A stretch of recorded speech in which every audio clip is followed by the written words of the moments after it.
May kilala ka bang pag umaangat ka, bigla na lang siyang nagbago?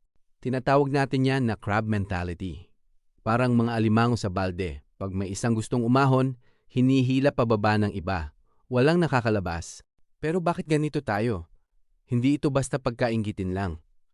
May ugat ito sa ating kasaysayan. Ilang siglo tayong sinakop. Limitado ang oportunidad noon. Kung may isang Pilipinong umangat, siya lang minsan ang may akses sa kaunting kapangyarihan na meron.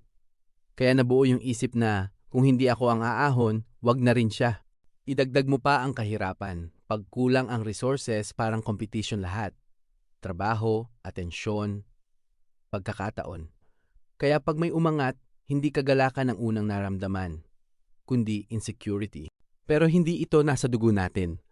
Ito ay learned behavior. At kung learned, pwede rin nating i-unlearn.